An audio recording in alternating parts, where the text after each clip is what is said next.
जी अस्सलाम वालेकुम नाज़रीन, आप देख रहे हैं मेरा यूट्यूब चैनल और मेरे साथ मौजूद हैं हमारे बहुत ही हैंडसम, बहुत टैलेंटेड मेरे कॉलीग भी हैं, बहुत ज़बरदस्त न्यूज़ एंकर हैं मोहम्मद कामरान। और मैंने इनसे स्पेशली टाइम लिया कि आप ज़रा 10 मिनट मुझे दें, मुझे आपसे कुछ बातें करनी है। तो पहले तो ये कुछ हेजिटेट फील कर रहे थे, लेकिन इन्होंने बोला नहीं चले। तो कामरान बहुत शुक्रिया फॉर कॉलिंग इन। नहीं आपने मुझे बुलाया, मेरे लिए इससे अच्छी बात और क्या हो सकती है। नहीं कामरान, लोग एहसास की बात है जी बिल्कुल, लोग आपको भी सुनना चाहते हैं और देखना चाहते हैं। तो सबसे पहले मैं आपसे ये पूछना चाह रही हूँ कि लुक्स आपके मॉडल्स वाले, जो पिक्चर्स मैंने आपकी प्रोफाइल पे देखी जब मेरी आपसे मुलाकात नहीं थी, तो मेरे ज़हन में यही था कि आपको एंटरटेनमेंट इंडस्ट्री का शौक होगा और आप या तो मॉडल या बतौर एक्टर काम करेंगे। लेकिन आप तो वो जैसे कहते हैं ना मल्टी टैलेंटेड निकले कि आपने कहा कि एंटरटेनमेंट छोड़ो भाई, न्यूज़ में भी हम अपना लोहा मनवाएंगे। तो ये कैसे उधर से इधर या पहले वहाँ थे? Basically, a few well thing is that कि जो न्यूज़ एंकरिंग है, I take that as a profession and modeling and acting जो है वो पार्ट टाइम कह सकते हैं। जब काम मिलता है तो बीच में टाइम मिलता है मुझे, अगर न्यूज़ के दरमियान छुट्टी मिल जाती है तो मैं साथ वो भी करता हूँ। वैसे मैं जो करियर का मैंने आगाज़ किया that was as a radio jockey, second year में था उस वक्त मैंने रेडियो से अपने करियर का आगाज़ किया और उसके बाद फिर पीटीवी में मुझे मौका मिला एंड फिर वहाँ से मैंने कहा कि यार न्यूज़ एंकरिंग जो है वो बहुत अच्छी है। और मतलब शुरू से सोचा हुआ था या फिर कब ख्याल आया कि आप इस फील्ड में जाएंगे? अच्छा, मैंने जब बतौर रेडियो जॉकी जब ज्वाइन किया उस वक्त तो बहुत छोटा था, इतना कुछ पता नहीं था, बट फिर वहाँ पर काम करने से मुझे अंदाजा हुआ कि media is all about luck. आपकी माथे पे लिखा होता है। मैंने ये भी देखा है कि बहुत से टैलेंटेड लोग हैं, बहुत से हमसे पढ़े लिखे अच्छे दिखने वाले लोग हैं, वो आ भी नहीं सकते, बट जिसके सर माथे पे लिखा होता है कुछ नहीं भी होता है और बहुत कुछ होते हैं मीडिया के अंदर। सो ये उस वक्त मुझे अंदाजा हुआ, मैंने उधर से ही अंदाजा लगाया कि यार मे बी मुझे साथ कुछ ना कुछ करना चाहिए कि अगर इसमें कामयाब नहीं होता हूँ और मेरी किस्मत में शायद नहीं होता या मेरी लक उसके मुताबिक लेकिन ये दोनों बिल्कुल टू डिफरेंट साइड्स हैं। वो लोग जो एंटरटेनमेंट इंडस्ट्री में काम करते हैं उनको यही नहीं पता न्यूज़ बुलेटिन में चल क्या रहा था। जो खबर कोई बहुत ऐसी होती है कि जिसपे तरह शोर मचता है जिसका उनको पता होता है, अदरवाइज वो बिल्कुल नोहाव नहीं होती। बुलेटिन से अपने लोग देखते। तो ये टोटली दो डिफरेंट साइड्स हैं। ये बड़ी बात है कि आप एक्टिंग भी कर रहे हैं, एड्स भी कर रहे हैं, मतलब कमर्शियल्स में भी हैं, फिर उसके बाद आपने न्यूज़ पे भी आपकी ग्रिप है, आपको पॉलिटिकल इश्यूज का भी पता है और माशाल्लाह से इनसे अगर आप डिबेट करें तो आप जीत नहीं सकते पॉलिटिकल इश्यूज। उसकी बेसिक वजह ये है कि वो कहते भी हैं कि रेडियो जो होती है वो आपकी बुनियाद होती है। तो रेडियो पे आपको ये तमाम चीजें करने को मिल रही होती हैं, अपनी आवाज से आपने जो अपने ऑडियंस होते हैं उनको अपनी तरफ राग़िब करना होता है। तो आप फिर अपनी आवाज का उतार चढ़ाव वहां से सीखते हैं और फिर न्यूज भी हो रही होती है, वहां से आप न्यूज भी सीख लेते हैं। तो वहां से मेरा पहले से ही हिस्ट्री में मेरा लगाव था और इस वजह से ये तमाम चीजें हैं वो मैनेज हो पा रही हैं। जबरदस्त, वेरी गुड, कीप शाइनिंग। मुझे ये बताएं कि अब जैसे कि आपने इस्लामाबाद से कराची मूव किया है, आपका होम टाउन है इस्लामाबाद, मतलब आप वहाँ के रहने वाले हैं, बड़ा मुश्किल होता है वो हरियाली वाले शहर से जहाँ पे हर मौसम आप देखते हैं, ठंड भी, गर्मी भी, बरसात भी, कराची मूव करना और फिर बिल्कुल एक डिफरेंट एटमोसफेयर और मौसम भी बिल्कुल तब्दील और फिर फैमिली को छोड़ के आना मुश्किल तो नहीं था यहाँ? बहुत मुश्किल था, बल्कि मैं इससे पहले जो अभी मूव किया है उससे पहले 5-6 साल पहले कराची में आया, 2 दिन के लिए कराची में आया और मैं जाते हुए जहाज पे बैठने से पहले कहा कि आज के बाद मैं कभी कराची नहीं आऊंगा। गर्मियों में आया था एंड बहुत कुछ गर्मी की वजह से मैं बेहोश हो गया, लाइक इस तरह की चीजें। एब्सोल्युटली। तो उसके बाद मैंने कहा कि Karachi is not for me. तो बस किस्मत की बात होती है, अगेन वही बात है।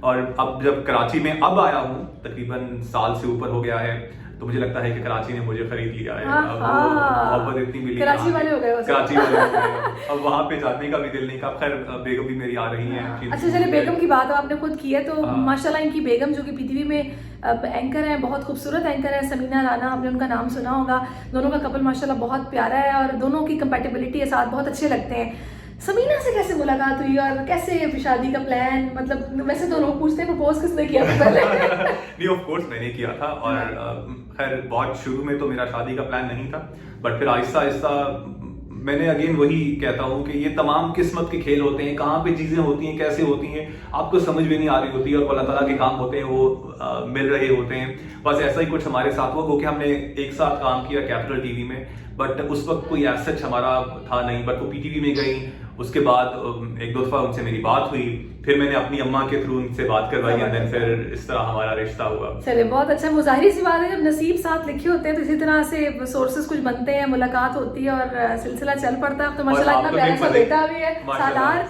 तो आपको एक और मजे की बात बताऊं, आज मैं बैंक में गया, वहाँ पे जोहेब जो थे उनकी जियो लगा हुआ था और वहाँ पे वो आ रहे थे, तो मेरे साथ जो मेरे दोस्त थे उनको मैंने कहा कि ये ना मेरी कॉलीग हैं, उनके हस्बैंड हैं, तो उन्होंने कहा तुम सारे ही न्यूज़ शादी की हुई है। उनकी बात की, जीशान जो है हमारे, उनकी भी आयशा नाज जो है वो भी है, तो वो क्योंकि हम तीनों को ही जानते हैं। पता है इसकी वजह है ना, हम लोग जो इस फील्ड से बिलोंग करते हैं, हमें ये लगता है कि शायद ना हम अगर हस्बैंड हो तो वो समझेगा कि वाइफ मेरी जॉब की नौकरी को तो समझेगी तो हमारा अच्छी अंडरस्टैंडिंग रहेगी। और यही होता है कि फिर हम लोग ये सोचते हैं कि चलो यार अगर एक अच्छा लड़का मिल रहा है, अच्छी फैमिली है, अंडरस्टैंडिंग भी है, तो क्यों ना। और जब हम लोग देख भी रहे होते हैं कि शादी अब करने का टाइम आ गया, खैर बड़ी अच्छी बात है। तो अच्छा आप मुझे ये बताएं कि आपके प्लान्स क्या है। अब सबसे पहले तो सब यूट्यूब चैनल रन कर रहे हैं और कुछ सोच रहे हैं, आपको नहीं ख्याल है? अच्छा मेरे जहन में था, लेकिन वो थोड़ा डिफरेंट है कुछ चीजों के बारे में। मैंने अब क्योंकि सारे एंकर्स करंट अफेयर्स पे सब कुछ तो हो चुका है, जो कि हमारी फील्ड से रिलेटेड था, वो सब कुछ हो चुका है, तो मैं थोड़ा डिफरेंट करना चाह रहा था। 2-3 आइडियाज हैं, वो बीच में फिर सालार आ गए, तो फिर सालार की वजह से हम उधर बिजी हो गए। बेगम से मैंने डिस्कस की थी कुछ चीजें, तो बहुत जल्द इंशाल्लाह मेरा है कि क्योंकि अब आगे जो दौर है वो है ही डिजिटल दौर है, वो बिल्कुल ऐसा ही है। और ये अभी भी लेट है, बल्कि हम लोग भी अभी लेट हैं। हमें 2 साल पहले तक इसमें आ जाना चाहिए था, ताकि जब ये बूम पे है तो वी शुड बी लाइक। अभी देखेंगे मैं कामरान का इंटरव्यू करी, कुछ पता नहीं आगे आने वाले वक्त में इतने बड़े स्टार बन चुके हैं, मैं ये वाला इंटरव्यू तुम्हारा वापस नहीं करूं कि भाई ये मैंने इनका इंटरव्यू कर चुकी हुई हूँ। ये देखिए इन्होंने मुझसे बात करते हुए बताया था कि इनको एंटरटेनमेंट इंडस्ट्री में भी शौक है काम करने का। कोई फिल्म से मिल जाए अगर तो करेंगे?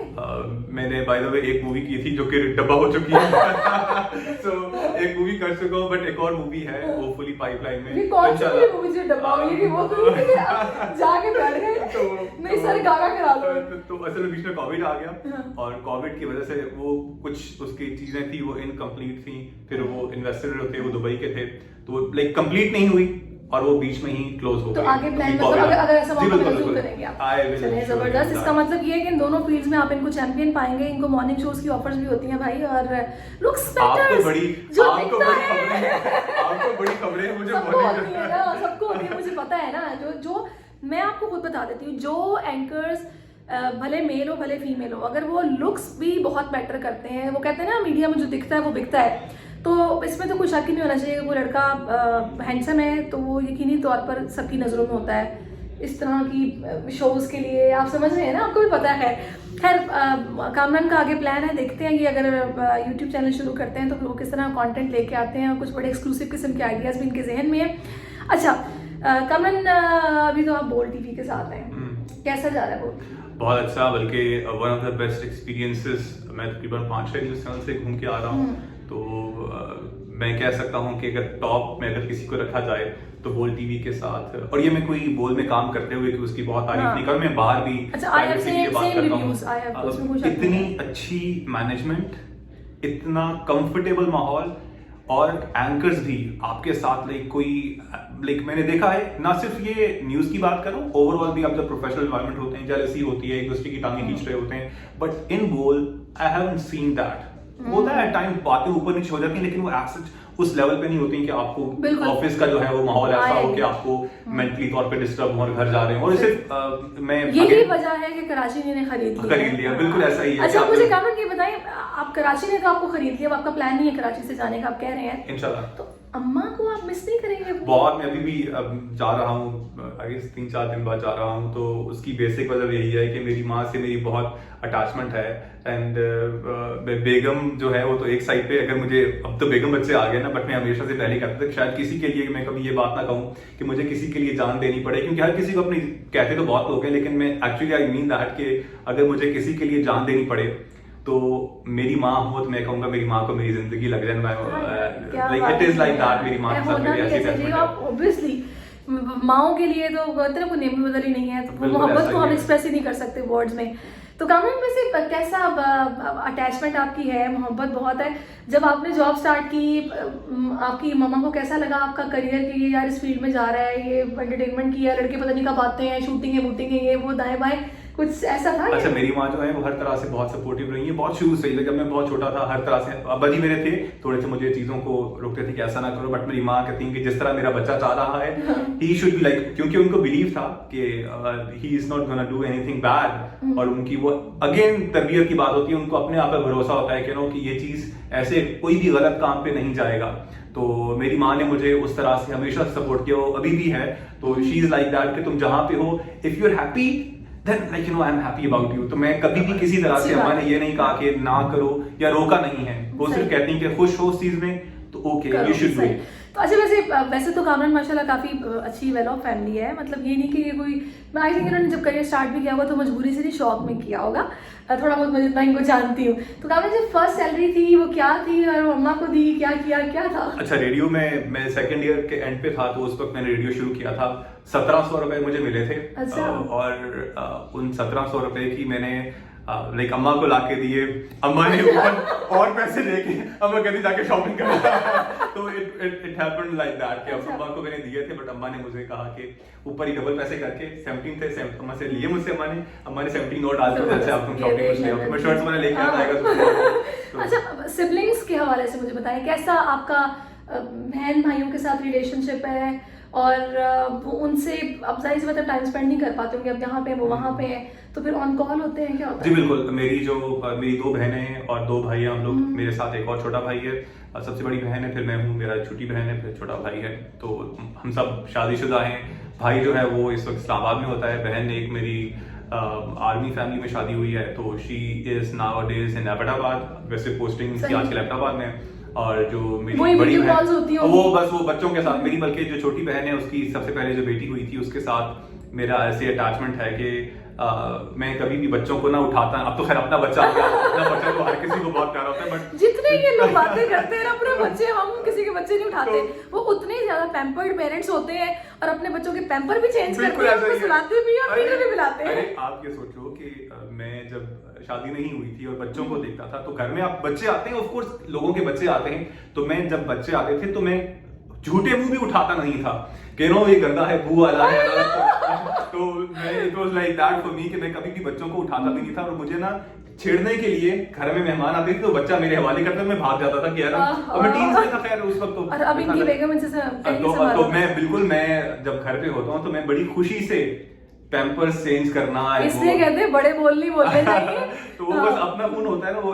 मैं हमेशा से आप इस चीज की मिसाल देते थे, कहता हूँ जो मेरी बहन की पहली बेटी हुई उसके साथ भी मेरा इतना अटैचमेंट थी, दूसरों के साथ में भी जो मेरी बहन की पहली बेटी थी और मेरा अपना बेटा जो है, अब इनसे अब इस तरह है कि मैं उनके लाइक मुझे उनकी जो बू है वो बू लगती ही नहीं है, जो उनका टाइम स्पेंड करना अच्छा लगता है, बिल्कुल ऐसा, उनका रोना है, रोने का अंदाज भी पसंद आपको आता है, हंसने का अंदाज नहीं। मैं अभी तक वो पिक्चर्स देख रहा आपको दिखाता हूँ, अब वो गुस्सा कर रहा है मेरा बेटा, तो उसकी पिक्चर ली तो अम्मा कहती है बिल्कुल कामरान की तरह गुस्सा कर रहा है। यही होता है।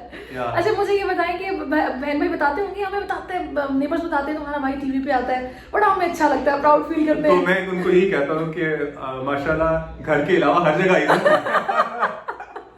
उनको जब बताते हैं ना इस तरह, तो मैंने कहा आप लोगों ने मुझे हल्का लेके रखा हुआ है, बाकी हर जगह पे इज्जत बहुत है, लेकिन घर के अलावा है। हाँ नहीं, जबरदस्त कामरान, और मुझे पता है कि यकीनी तौर पर जो लोग उनको मिलते होंगे आपकी तारीफ करते होंगे, वो लोग जो स्क्रीन पर नहीं देखते, इन पर्सन आपसे मिलते हैं, वो भी आपकी बहुत तारीफ करते हैं। और कामरान वो बंदे हैं कि जिनको, जैसे कहते हैं ना, किसी के काम में इंटरफेयर नहीं करना, अपने काम से काम, बड़े सोफिस्टिकेटेड, सुलझे हुए, बड़े तमीज़ से बात करना, मतलब जिससे मिलके पता चलता है कि एक वेल एजुकेटेड फैमिली से और बड़ा मतलब अच्छे माहौल में इनका ब्रॉटअप हुआ है, इनसे बात करके पता चलता है। और मेरी यही दुआ है कि आप इसी तरह फ्लरिश करें, आगे बढ़ें और आपको अल्लाह ताला और तरक्की दे। थैंक यू सो मच, आपने अपना मुझे कीमती टाइम दिया है। नाज़रीन के साथ ही मुझे इजाज़त दीजिए, अपना बहुत ख्याल रखिए, अल्लाह हाफिज़।